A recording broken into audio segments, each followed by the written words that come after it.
All right. Okay, let's go forward then with me. Okay.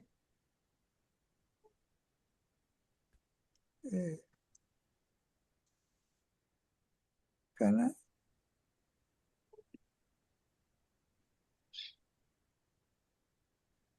So, Barak, can you show me or in the screen or not? No, I cannot see any of your presentations in the screen. Okay, well, let's see. I'm mute. That's what it's. Okay. So, good morning to everybody. I'm going to open the symposium. Okay. We had the judges already in place. So I would like to go one by one, so we can introduce people that are in this meeting. You can say your name and also where are you coming from, and what is your position. Okay, are you in attendance, or are you a presenter, or something like that? All right, let's start with anybody. Yeah. I can start if you want. Okay. Okay, Lydia. my name is Giria Muñiz Costas. I'm a science teacher and a technology integrationist at Academia Maria Reina in San Juan, Puerto Rico. And I've been mentoring high school students since 2010, more or less. I've been working with Dr. Arratia since then. And I'm glad to be here this morning. Great. Thank you much, Giria. Who else? Good afternoon. Am I audible? Yes, absolutely. Okay. Thank you, So, Doc. so say, where are you? Where are you coming from? You're coming from South Africa, right? Yes. Yes. Yes. My name is Mukobe Rachitanga from South Africa in Cape Town. I'm actually an academic at Cape Peninsula University of Technology and also studying my doctorate at the University of Cape Town. So I'll be attending here as an observer, as an attendant, not a presenter. Thank Thank you. you. Thank you much. Excellent. Yeah. Thank you, Doc. Yeah. Perfect. Who else? Okay. Yeah. Am I audible? Yes. Nice. Hope you my name is Mpegwantuli. I'm doing mechatronics here at UCT. I'm a third year now this year. I'll be presenting I'm here for a poster presentation. Thank you Thank very you. much, Julie. Yes. Who is next? Anybody? Me. Yes. So my name is Gerardo Serrano. I have been in the program since my bachelor's degree with Dr. Arratia. Right now, I'm a math teacher for kids through 7th grade to 12th grade. Perfect. Thank you much. All right. Who's next? After Gerardo. All right. Can everyone hear me? Yes. Oh, Go ahead. my name is Lukman Wieder. I am a student at CPUT. I'm busy doing my final year of bachelor's, and I will be one of the presenters today. Yes. Perfect. Go ahead. All right. Next. Hello, my name is Corey. I'm a high school student, and I was also a mentee in the Scientific Caribbean Foundation. And now I am working as a mentor for a second time representing Haiti. Perfect. Beautiful. And who is next? We just finished. Well, I would like to introduce myself. My name is Jonathan. Nice to meet you all. I was on the program a few years ago. I'm going to be here as a judge today. And I'm a student as well. I'm the Inter-American University of Puerto Rico on aerospace engineering. And I'm going to be here just to hear all your projects and see how you progress through the semester. All right, Jonathan, thank you much. Perfect. Yeah. Parag, I think I think we had a few more, right? Yeah, we have more introductions left. Yeah. And what about? Could I would I like could to. introduce myself? Okay. Yes. My name is Mara Villafuerte. I'm a student in La Academia Maria Reina in Puerto Rico, and I'm going to present my project as a presenter. Beautiful. Thank you much. Right. Hi, my name is Natalia Quevedo Spina. I'm a student also at Academia Maria Reina in Puerto Rico. Perfect. Excellent. Yeah. Stella. Hi, my name is Estela Maldonado. I'm also a student at Academia Maria Reina in Puerto Rico, and I'm gonna present my project. Perfect. Perfect. Hi, Hi, my name is. Oh, Sorry. go ahead. Okay, my my name is name. Carola Betancourt. Oh, You go. Carola. Yeah. Okay, Carola. That's great. Thank you. My name Yeah. is Elizabeth Salamingo. I'm a student from AD, and today I'm going to present my research also. Perfect. Yes. I think we are missing Fairly. Good morning. My name is Patty Ramirez Aguirre. I am from East Sarapiquí in Costa Rica. Perfect. Thank you much. Parag, we are ready. Parag. Yeah, I think it should be all good. Carola, do you want to continue your introduction? I think she was Yeah. Do your mentioned. introduction and let's. I think we have Yvette. Yvette Yes, is. I was left. So I'm Yvette Balo I'm a student from Nicaragua, and today I will be presenting my research project. Perfect, Yvette. Thank you much. All right, I think we had everybody and the judges, so we can just continue. If you go to page 7 in the proceeding, you see we have the schedule of event. So the first presenter is Stella and Carola from Academia Maria Reina, okay, in Puerto Rico. So they will have 5 minutes, okay, in 5-minute blocks that we are going to present. So 3 minutes for a presentation and 2 minutes for the judges to ask questions. All right, I will control the timing for Carola and Estela. I have a question, Dr. Arratia. Would you be presenting the poster or do they have to share screen? I think we are going to share the screen, okay? So everybody will present their posters, all right? So each person must share their screen in the proceedings. Yes, I think Okay.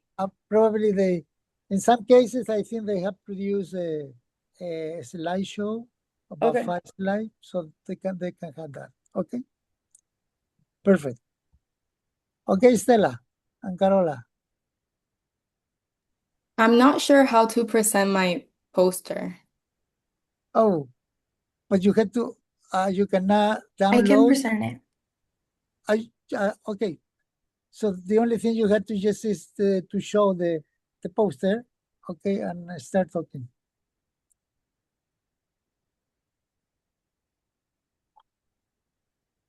Yes. Perfect. Yeah. Can we start? Yes, you can start now. Well, good morning. At the beginning of this research, my partner and I studied the risk of falls and fainting in patients with conditions like heart arrhythmia, angina, and balance disorders. Also, we understood that fainting can also happen without a serious medical cost. Falls are actually the second leading cause of injury-related deaths in people aged 65 and older. Each year, around 700,000 people die from falls, making them extremely relevant. A lot of existing fall detection technology is bulky and uncomfortable or relies entirely on the patient after a fall, which is why many older adults don't use them. To help address this problem, we decided to develop a prototype using a microbit that detects falls through an accelerometer to catch early warning signs of fainting and immediately sound an alarm.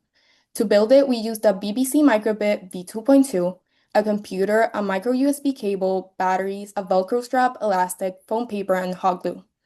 Wearable sensors have become a promising tool for fall detection because they're affordable and can monitor movement in real time. Accelerometers, which measure changes in speed, are the main element of these systems. Our goal was to keep the design simple and wearable. We believe that if this kind of technology were integrated into everyday healthcare, patients would have a non-invasive, accessible way to keep track of their health. We Perfect. programmed a BBC microbit V2.2 to read accelerometer data and trigger a sound alarm when abnormal movement was detected. We then housed it in a leather case secured with a Velcro strap and tested it in controlled environments to evaluate its response to sudden motions. Our microbit successfully detected abnormal motion patterns, supporting our hypothesis. In testing, it responded quickly to sudden movements and triggered the alarm as expected. The main limitations were occasional false alarm due to sensor sensitivity and dependence on charged batteries. Overall, our prototype confirmed that microbit accelerometer can detect early signs of fainting and alert in time. In the future, we'd like to add an ECG or heart rate sensor to improve accuracy and reduce false alarms, along with a Bluetooth-connected app for fall notifications. Finally, we want to give a special thank you to our mentor and teacher, Giria Muñiz, who gave us this opportunity and guided us through every step of the way. She provided us with all the materials we needed and was there throughout the entire process. Her support is a big part of why we were able to place at the Puerto Rican Metropolitan Science Fair. Thank you very much. Really, very nice. Okay, Thank for the you. judges now, they have 2 minutes just to ask questions. Gerardo and Well, Jonathan. yes, I would like to ask a question. This system is actually intended to deliver a message for example, a hospital or a medical facility that will have this information in order to get to the patient or get to the person and help in case of an emergency. All right. The system is programmed to sound an alarm to alert the person that is falling or people around them to call for help. That would be what we want to achieve, but for that to be able, we would like to implement a Bluetooth connected app. All right. Any other question?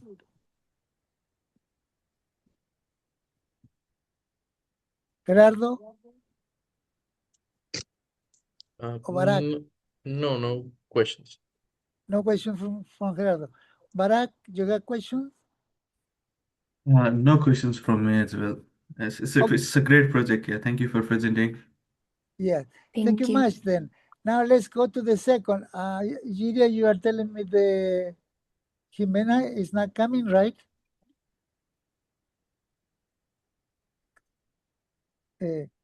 Giria? Jimena won't be she won't be able to present today. She will? Huh? She will not. No, she will not. Okay, yeah. So let's go to Mara then. Mara Villafuente. Mara, are you ready to present? Yeah. Should I begin? Yes, you can begin. Okay. Well, good morning to all again. As you know, fresh water is essential for the survival of humankind. Yet today, climate change is disrupting the Earth's water cycle and pushing us into a growing global water crisis. Water scarcity is no longer a distant problem. It affects both developing and industrialized regions due to rising demand and increasing pressure on infrastructure. That's why even something small as a drip matters. That's where my project begins. Because the real problem is not always visible. My project focuses on the silent but massive loss of water happening in homes every day. Residential inefficiencies and small leaks are one of the biggest contributors to the global water waste. In fact, according to the EPA, these leaks account for nearly 1 trillion gallons of water wasted every year in the US, equivalent to the annual use of water of more than 11 million households. To put this in perspective, that's 10% of homes. 1 in 10 houses waste 90 gallons or more every single day. So the question becomes, why is this still happening? The answer is simple. Existing smart water systems are unsustainable and too expensive for widespread residential use. We need something affordable and simple and sustainable, something that can monitor water in real time and detect leaks before they become waste. That's why I created FlowSafe. I designed, built, and scientifically tested a solar power system that can monitor water flow, detect leaks, and allow users to shut off water remotely through a mobile dashboard. To make sure it worked properly, I validated using 2 experiments and 3 statistical tests for accuracy and reliability. At its core, FlowSafe uses an Arduino and a flow sensor to track real-time water usage. The system processes this data to detect abnormal patterns, send alerts, and display everything on a web dashboard. From there, users can see real-time and historical consumption and even control a solenoid valve to stop water flow when needed.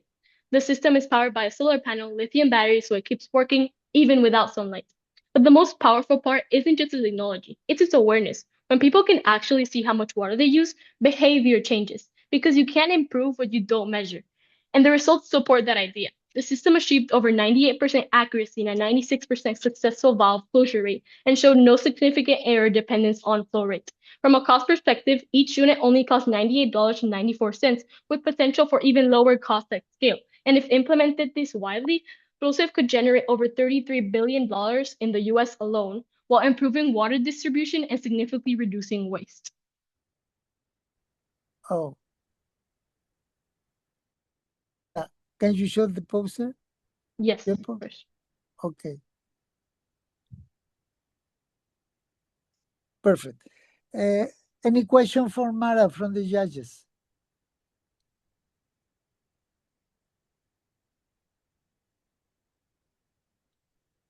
I will ask this question. Which was the hardest part to assembly from the electronic or the mechanic system? Okay, so that's a very interesting question. So one of the biggest problems I had was that the solenoid valve that I used had to be very specific to the water pressure because if there isn't too much water pressure, the solenoid valve works with pressure. So if it opens and closes, it's because of pressure. And if there isn't too much water pressure, it doesn't open. So I had to find the specific solenoid valve that would fit for every type of pressure that the water flow can measure in different levels of water flow as high, medium, and low. Yes. Thank you much. Okay, Thank you so okay. much for. Great. Any other question for Mara from the other judges? I have I don't have a questions, but I really appreciate how you use like proper statistical tools and also did a cost benefit analysis. So yeah, very well done. Thanks for presenting. All right. Thank you much. Okay, let's go to the next one. It's Natalia. Natalia, are you ready to present? Yes. Good Okay. morning. Can you show your poster so at the same time you are talking? Because it will help the judges. Wait.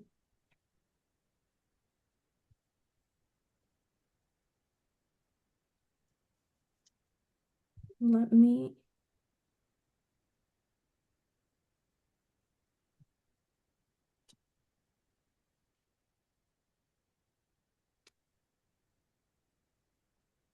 Or maybe if you cannot do it, then Natalia, just you can talk now. Talk about Yeah, it. yeah. I can share the poster and you can start speaking if that will be Okay, fine. perfect. Perfect. Thank you, Parag. Okay. Good morning. My project, a hair cortisol informed decision model Thank for you. non-invasive screening of severe menstrual pain in adolescents, was inspired by watching my mom suffer from endometriosis and seeing its immense physical and emotional toll.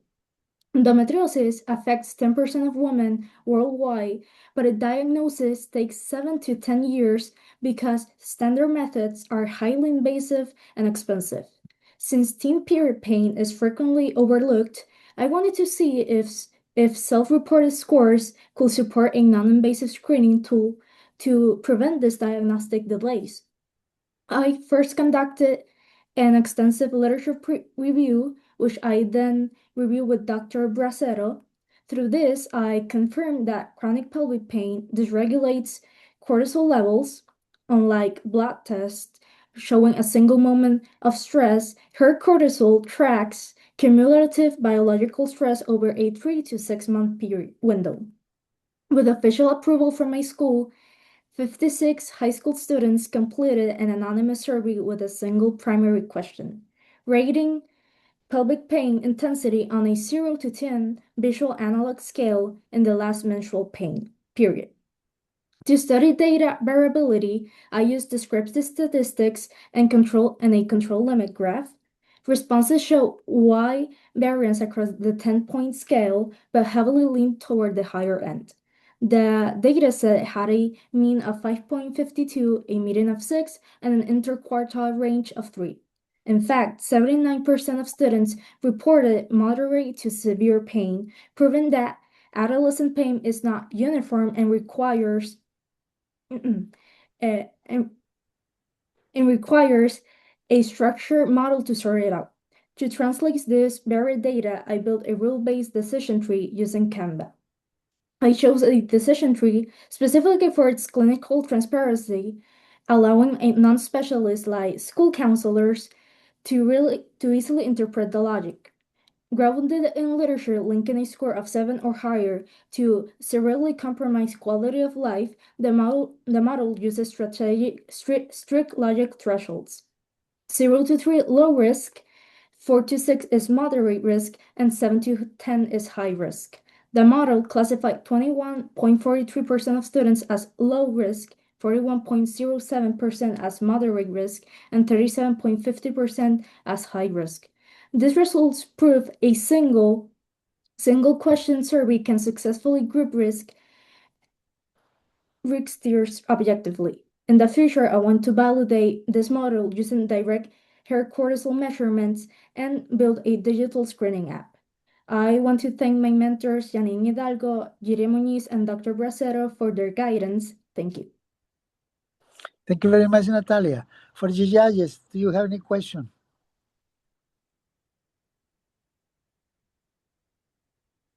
Yeah, I do have a question. So whenever we design our project in school and university, it was very hard to get the participants to participate in questionnaire. And what was the case for yours as well?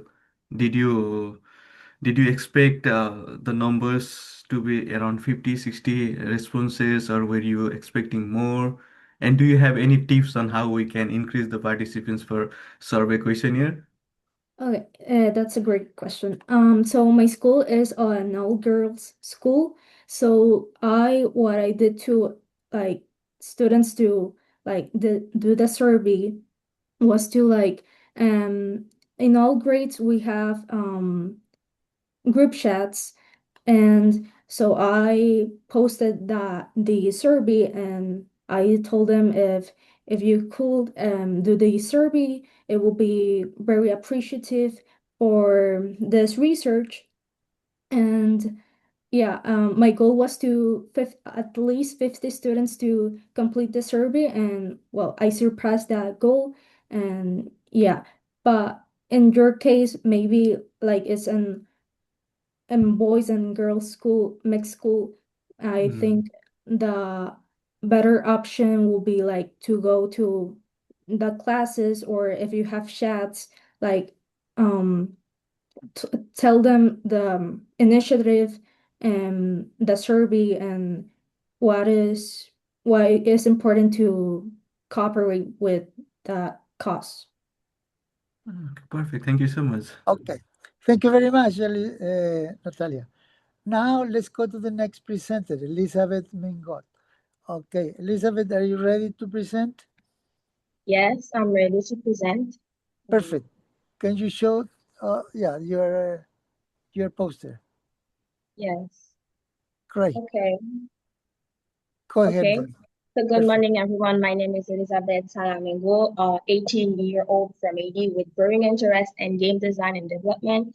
And today I'm glad to present to you my research on the effects of music tempo and digital game-based learning, DGBO, on learning efficiency. Now, here is my full poster. Okay. Now, for context, according to the Journal of Adolescent Health, an academic book published by IJA Global based on GBO advancements, the increasing use of technological devices in everyday life has influenced our younger generation think and learn. Attention span of becoming shorter, and traditional teaching method may be less effective than before. This is the reason why researchers are starting to turn to different learning techniques like digital game-based learning, DigiBuild. In other words, educators are using digital game as more engaging and enjoyable educational tools. Many factors determine the outcome of DigiBuilds on learning. However, background music tempo has rarely been directly studied, and that brings us to the motive of our research. Our hypothesis supported that participants exposed to slow tempo background music experience greater engagement and focus compared to those exposed to fast tempo. To test our hypothesis, we've used Scratch, a drag and drop coding program to put together two versions of a game based on the three laws of Newton. Sprites were created, backgrounds were chosen, and two tempos of the same song were used. A test and a survey were also created to evaluate players' experience for both game versions. Players were timed during gameplay and evaluation. Slow tempo players show a time average of 7 minutes and 5 seconds, while fast tempo players had an average of 7 minutes and 11 seconds. Charts also show us that slow tempo players test average score of 8.7 out of 10, while player average of slow tempo is of 8.6 out of 10. When it comes to survey results, fast tempo player reported being more distracted, and slow tempo player reported more stressed than fast tempo players. And also reporting less concentration levels, even though the test results proved the opposite. In the future, we would like to also study the effects of different music genre on gameplay and would also like to add more level to this current game in order to collect more data and have a more in-depth analysis of music tempo impact. I would like to thank Dr. Arasia for this opportunity and his wise advice and counseling during this research. I would like to give thanks to my mentor, Corey, for accompanying me. And lastly, I can't forget my parents and sister for supporting and encouraging me throughout my work. Thank you, everyone. Thank you very much, Elizabeth. Now for the judges, do you have a question for Elizabeth? Yes. Do you think that for the slow tempo, since the tempo for the music was low, gives less concentration to the students in comparison to the fast tempo, because the fast tempo keeps them more focusing due to the constant beating of the music? Yes, I think that that is a reason why. When they is slow tempo in the game, the player tend to be more distracted because the music is not really keeping them focused. While with fast tempo, the beating of the music can keep you more focused and engaged in the game. But when it comes to the test, it seems like fast tempo players did not really catch well the information, maybe because of stress of the music, while slow tempo, even when they were distracted, they could assimilate all the information, knowledge, and have better grade score than fast tempo players. Okay, thank you very much. Any other question for Elizabeth? All right. I do. Yes. Yes. I do have a question. Are you considering using AI in the future to integrate with the system? Yes, that would be actually a great idea. Yes, I'm considering this. This will be more easier also, and we'll have a broadened horizon to experiment. Yeah. Okay, Elizabeth, thank you very much for your presentation and your answering the question. Okay, let's go now to Costa Rica. Fairly, are you ready to present your poster?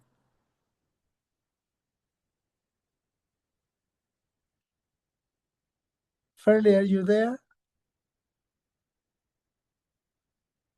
Wow.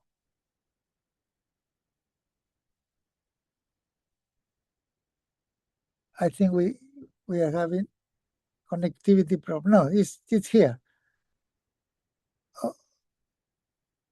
Okay, Fairly, can you start talking?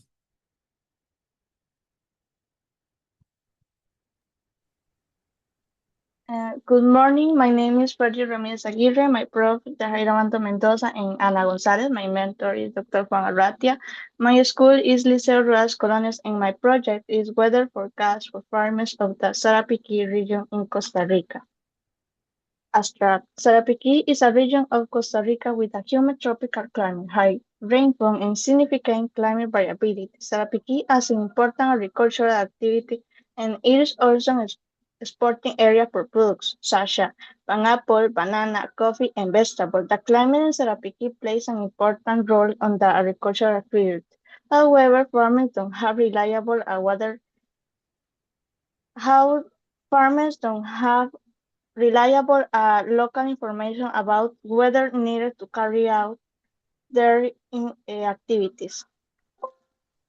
Introduction.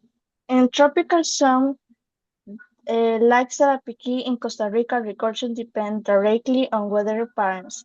Factors such as sudden rain, high humidity, and temperature variation can affect crops, causing significant losses. The implementation of technological advancements using dynamic models made the GFS as a nearer based on and the WRF with proper accuracy information will be facilitate the creation of the digital application.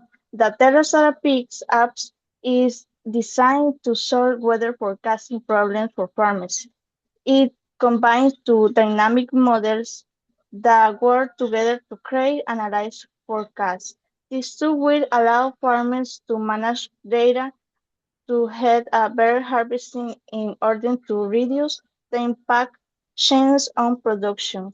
The development of dynamic models capable of measuring of simulating atmospheric behavior offer the possibility of analyze climate data as well as predicting future events based on key variables. Using to Sasha, GFS, and WRF will help to get outcome providing scientific methodological facts. Results. The implementation of the two dynamic model GFS, sorry.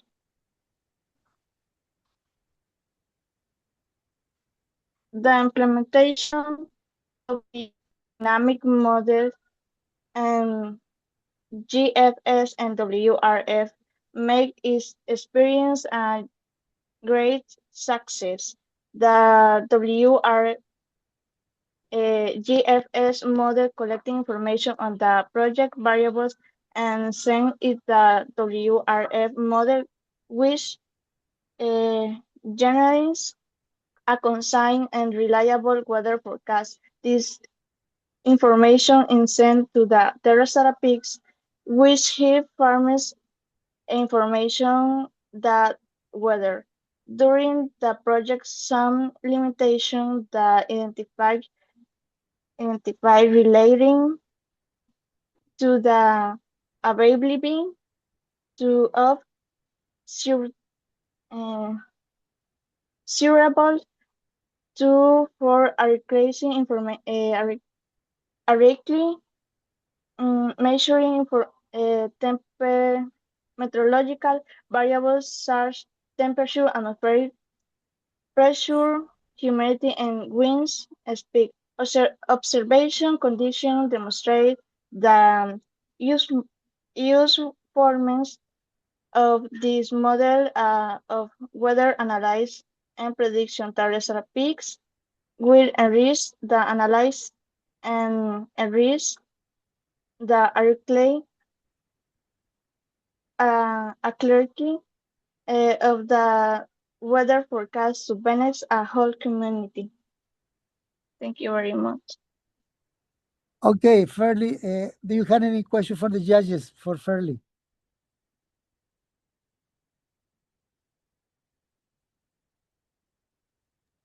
Yeah, I do have a question. So, firstly, the dynamic model of WRF that you are using, is it the one that your National's Department of Hydrology and Meteorology uses, or could you just walk me through that process? Fairly. One moment.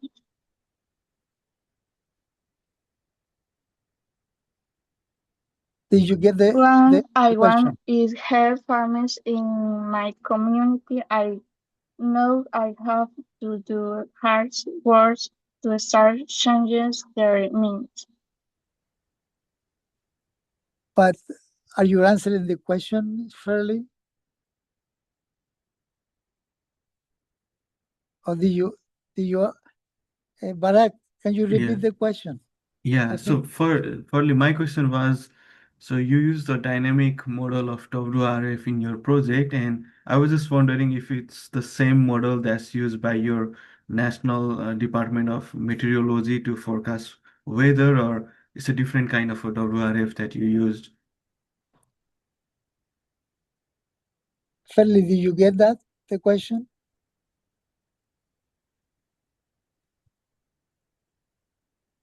No, it is different. Okay. All right. All right. Okay, let's thank you much, Fairly, and the judges. Let's go to the next presenter, is Yvette Bado. Yes, Yvette, I'm ready. yeah, all right, you're ready. Okay, let's go forward, Yvette, with your presentation. So,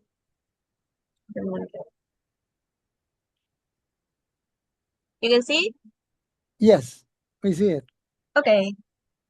Good morning. Today I'll be presenting my research project, Opening the Black Box, Algorithmic Methods for Interpretable Artificial Intelligence Systems. Artificial intelligence is everywhere now. It's used in healthcare, finance, social media, and many other areas. But there's a problem. Sometimes AI makes decisions without explaining why. It's kind of like your teacher giving you a bad grade and you're saying, trust me. That lack of explanations is what researchers call a black box AI system. So my research focused on this question. How can we make AI systems easier to understand without hurting their performance? To explore this, I researched explainable artificial intelligence, also called XAI, and focused on a method called LIME. The real name sounds really complicated, but the idea is actually simple. LIME helps explain AI decisions by showing which factors influence a prediction the most. For example, if an AI system makes a decision, LIME basically asks what pieces of information matter the most here. This diagram, the line flow diagram, shows how that process works. The AI makes a prediction. Line creates small variations of the data, analyzes the results, and then generates a simpler explanation people can understand. Throughout my research, I found that methods like Line improve transparency and help users understand AI decisions better while keeping almost the same level of accuracy. For example, in the studies I analyzed, the original AI model had about 94% accuracy, while the explainable version say around 93%, which is only a very small difference. I also found that people understood AI decisions much better when explanations were provided. For future research, these interpretability methods could be compared with other explainable AI techniques and applied to areas like cybersecurity and healthcare. Overall, my research shows that AI systems do not have to stay mysterious black boxes. Sorry. With interpretability methods like LIME, AI can become more transparent, trustworthy, and easier for people to understand. Thank you. Thank you very much, Yvette. Any question for Yvette from the judges?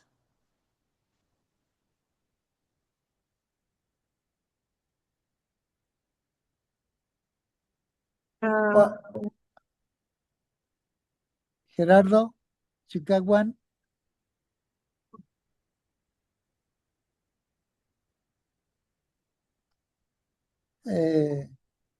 Jonathan. Yes, I'll ask a question. So In order to understand a little bit more about the question, it's more about improving, right, or making an optimization of how AI interacts with these systems. That's a great angle to think about. So when you talk about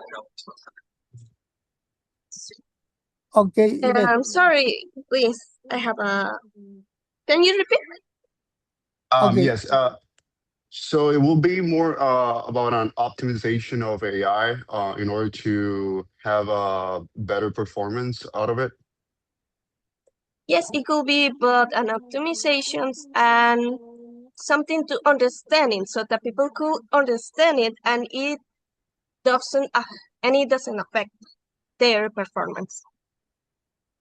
All right. Okay. Okay. Thank you Thank you. much, Yvette. Thank you very much, Jonathan.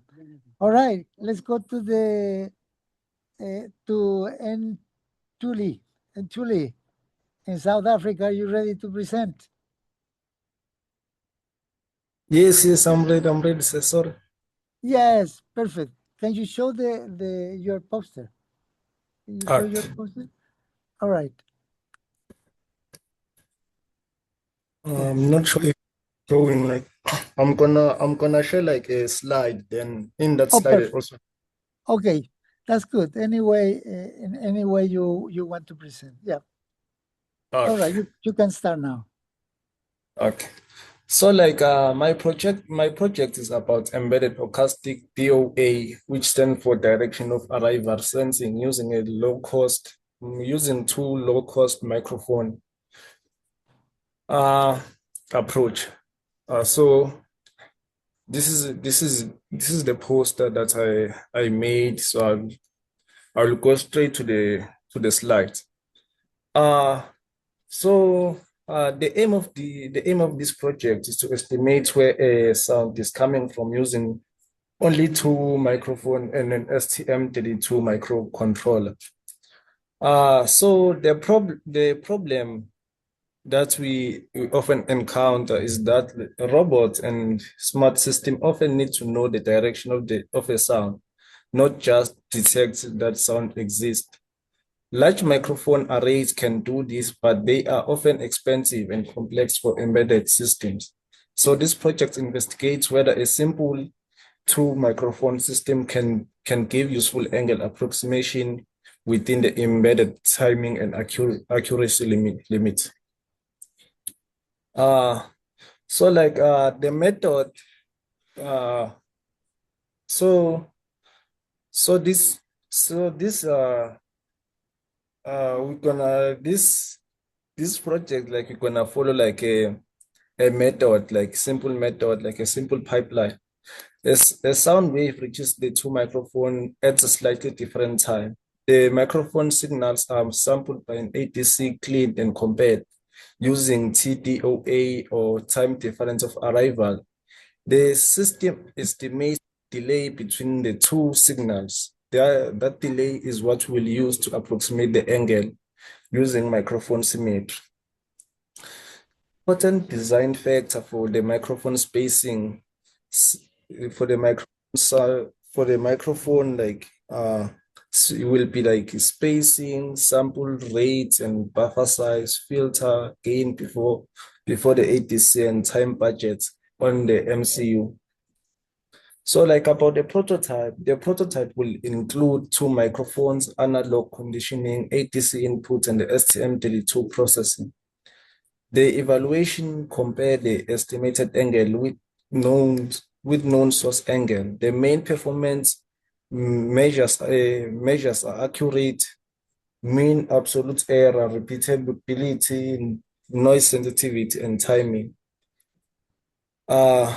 So the main message is that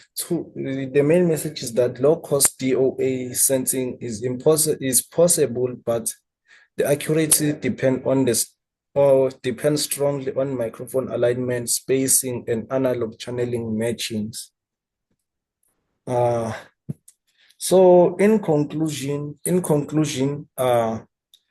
two microphone embedded DOA sensor is a practical low cost research prototype. However, it needs careful calibration, because a small error in the microphone spacing or channel matching can cause large angle errors. Future work will improve the PCB layout, fix microphone spacing, measure channel frequency response, and repeat testing under controlled noise. Thank you for listening. I welcome any questions. All right, thank you much, Ntuli. Okay, any question from the judges, from Ntuli? Jonathan, you have questions? Yes, I do have one question.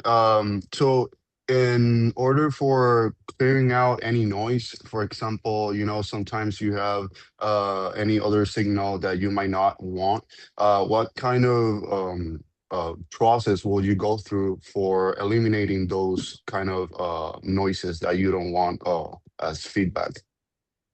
Okay, that's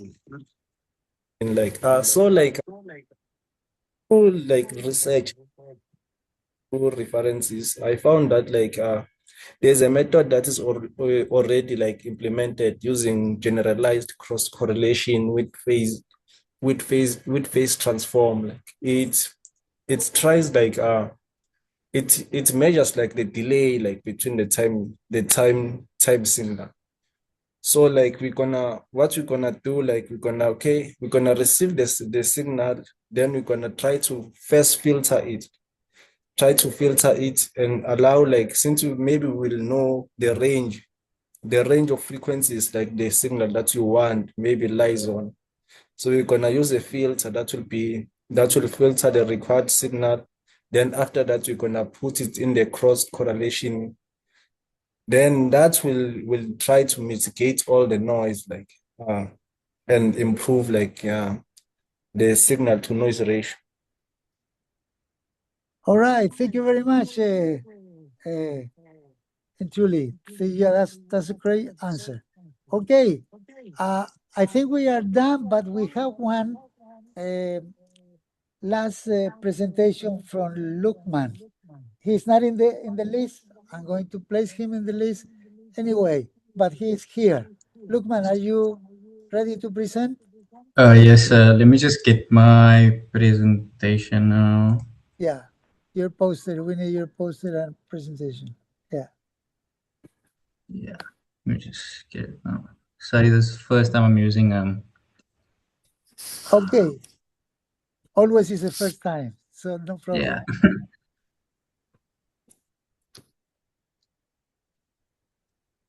I think you notice it. Well, is it? Yeah, can you look at the share options in the toolbar of Zoom? I don't have the app of Zoom. I have I'm using the web browser. version. Yeah, Yes. like in the toolbar, can you see audio, video, and then there's chat, share? Just here's it. You got it? I think so. Is that Yeah. Is that it? Yeah, Okay, perfect. Perfect. Yeah, we made it. Yeah. All right. Start talking. Hey. Lukman, start talking. Yes.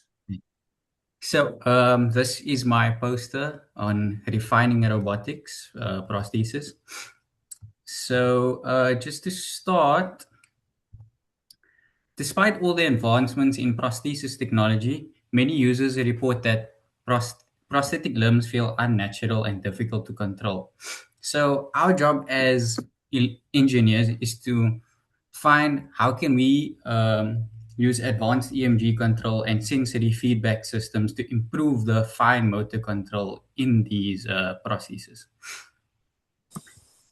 So what I found is by making use of improved sensory feedback systems, AI learning, and direct EMG sensor implants or EMG arrays, we can improve the fine motor control of these prosthetics. So just to introduce the different types of prosthesis, we have myoelectric prosthesis and sensory feedback prosthesis. Myoelectric prostheses operate by detecting electromyographic signals or EMG signals generated by muscles in the limb. These signals are translated into movements through the prosthetic.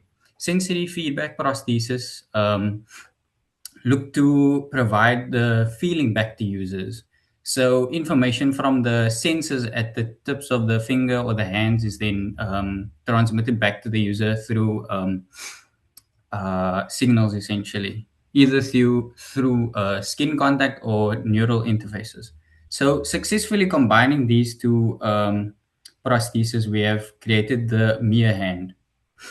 So the Mia hand, a woman in Sweden unfortunately lost her arm during a farming accident. She was given the Mia hand and was able to perform up to 80% of her original daily tasks. So for my methodology, we have a few different methods that we can utilize to give users back their fine motor control. We can make use of high density EMG. So typically we'd only use 4 or less EMG sensors in a prosthetic. We can make use of more like an array of sensors. This will improve the input signal to the arm, essentially. We can make use of stronger feedback systems, such as high resolution tactile sensors, which is placed on the tips of the fingers, which can detect pressure, slip, and finger position. We also have stronger haptic feedback. So this would increase the stimulation that is sent to the user. Machine learning and AI control. So that would be, I don't know if you guys saw, but there's this vehicle that was created by RAI. It's like a bicycle, essentially, and it taught itself essentially how to maneuver in the world through AI simulation. So we can use that in order to teach the prosthetics how to the different movement patterns and so on. Another method would be making use of soft robotics. However, soft robotics, you make use of like more pliable materials like silicone and such, so that they can form around the object. But this isn't a really more control. This is more like you giving up grip strength in order to better grasp the object essentially. So some results that I found: the EMG array, while it does provide better input, the users often report that the EMG systems suffer from signal instability, either due to sweat, muscle fatigue, or socket movement. The AI systems over time produce more intuitive and require less concentration from the user. However, they often require frequent recalibration. So the sensory feedback, it takes a lot of the strain away from visual monitoring, but a lot of the times people find that these sensors don't provide like natural feedback. So like our normal touch sensation would be. And then traditional robotic fingers are often like rigid and difficult to control. So by using soft robotics, you can trade control, but you trade it for grip strength. So you can't really use it for heavy duty purposes. In the future, I would like to study further into like degrees of freedom. So you can think of your own hand, all the different muscles and tendons and all of those things work to give you degrees of freedom. A lot of modern prosthesis, you have like rigid and stable hands and limbs, which like takes away a lot of the control and stuff. So over time, as degrees of freedom are discovered and implemented, the control would be a lot better. Another future work would be millimeter wave radar.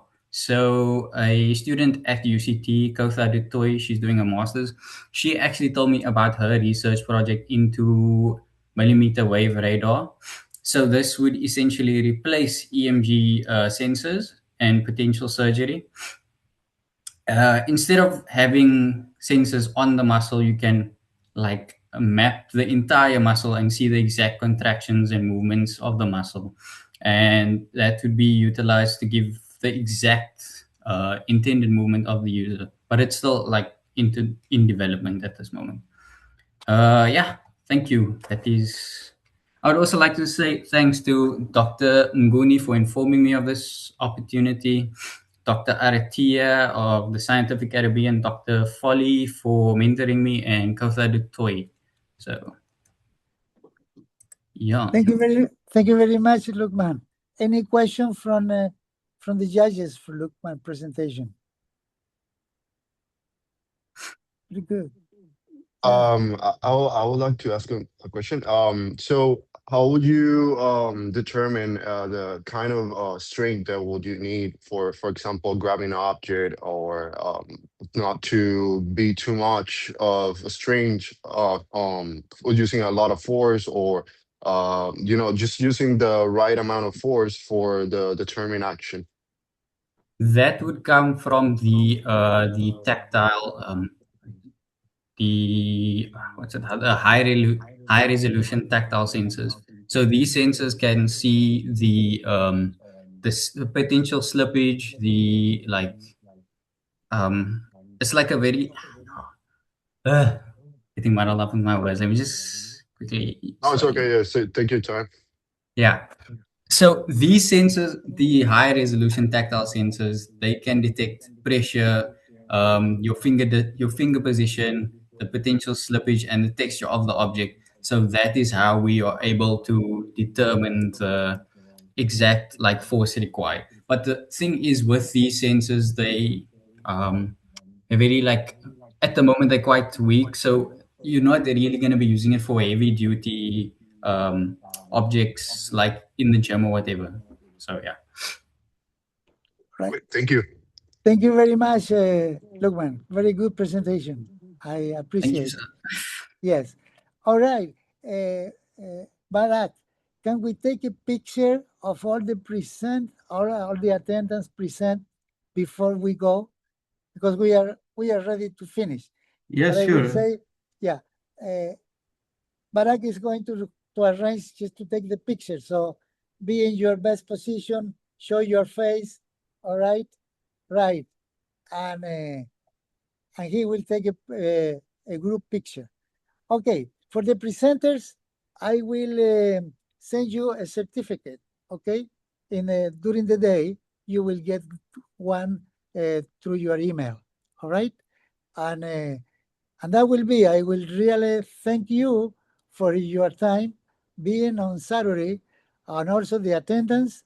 You see, I think we made it in putting together a good symposium, and the presentation virtual, I think, went very well.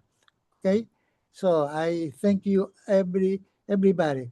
Barak, do you have the picture? Yeah, I took the picture, so we are all set. Perfect. We are all set. So thank you very much for the organizer, to Barak, he is helping us a lot, to the people in South Africa. It's afternoon in South Africa already, all right? So, and also people from Haiti, and also we had a presentation for Costa Rica, from Nicaragua, and from Puerto Rico, of course. We had a good number of students. Okay, see you next time and in another symposium. I welcome you, and this has been a very good experience for everyone. Okay, good morning to everybody, and good afternoon to the people in South Africa. Okay, Good morning. take care. Bye. Bye bye. Thank you. Bye. Bye bye. Bye bye. Bye. Yes.